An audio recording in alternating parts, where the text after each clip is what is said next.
Hola, vamos a resolver un problema de termodinámica química. Considérese la posibilidad de producir cromo metálico a partir de la reacción de reducción del óxido de cromo 3 con carbono grafito que pasa a dióxido de carbono CO2. Completar y balancear la reacción que se describe, decir si es posible la obtención del metal a 298 Kelvin, decir a partir de qué temperatura sería posible obtener el óxido de cromo 3 y por último señalar las suposiciones realizadas para resolver el apartado anterior. Y se nos dice que podemos utilizar las tablas de datos termodinámicos. Primero veamos la reacción completa y balanceada, que es la siguiente. Un mol de óxido de cromo 3 reacciona con 3 medios de carbono, grafito, para dar 2 moles de cromo metálico y 3 medios de moles de dióxido de carbono. Si multiplicamos por 2, pues tendremos que 2 moles de óxido más 3 moles de carbono dan 4 moles de metal y 3 moles de dióxido de carbono. Así resolvemos el apartado A y vamos ahora, usando los valores de energía libre de Gibbs de formación tabulados en condiciones estándar, normalmente en kilocalorías partido por mol, vamos a ver cómo calcular la variación de la entalpía libre de Gibbs correspondiente a la reacción. Si esta es menor que 0, el proceso será espontáneo, y si es mayor que 0, pues el proceso no será espontáneo a la temperatura de 298 que estamos considerando correspondiente a las condiciones estándar. Por tanto, delta de GR va a ser igual a 4 por la variación de energía libre de Gibbs de formación del cromo, más 3 por la variación de energía libre de Gibbs de formación del dióxido de carbono, menos 2 por la del óxido de cromo y menos 3 por la del carbono.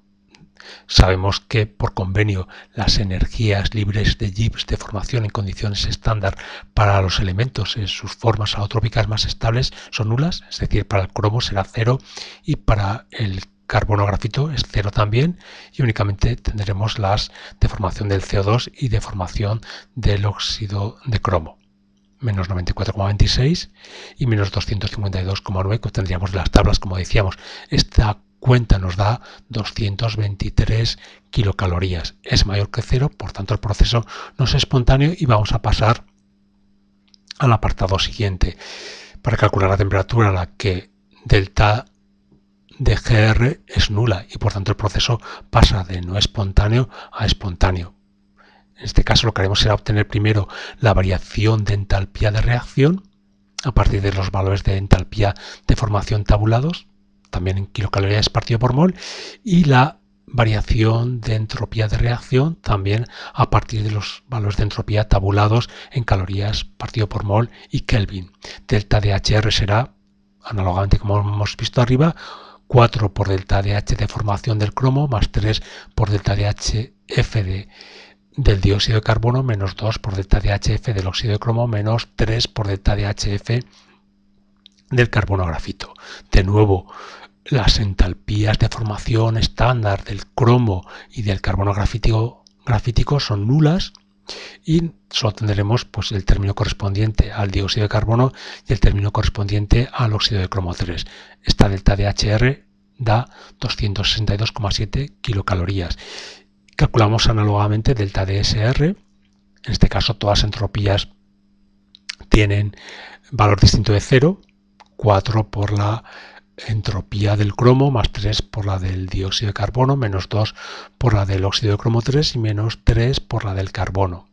Haciendo las cuentas, a partir de los valores correspondientes, obtendremos un valor de entropía de reacción de 133,0 calorías partido por Kelvin. Vamos a utilizar ahora la siguiente ecuación que ya debemos conocer, delta de H igual a delta de G, igual a delta de H menos T por delta de S, todo para la reacción. Y de aquí podemos despejar la temperatura, que será igual a delta de H de la reacción menos delta de G de la reacción partido por delta de S de la reacción. Justo cuando se produzca el paso de no espontáneo a espontáneo, delta de G será nula y podremos escribir que la temperatura será igual a 262,7 kilocalorías partido por 133,0 0,0 calorías partido por Kelvin, que pasamos a kilocalorías multiplicando por 1 y dividido para 1000 calorías. Esto nos da 1975 Kelvin, que es la temperatura a la que el proceso es espontáneo o pasa a ser espontáneo. Las suposiciones que hemos realizado es que en la expresión anterior, para el cálculo de la temperatura, tanto la variación de entalpía de reacción como de entropía de reacción eran independientes de la temperatura desde 298 hasta 1975 Kelvin. Y esto es todo.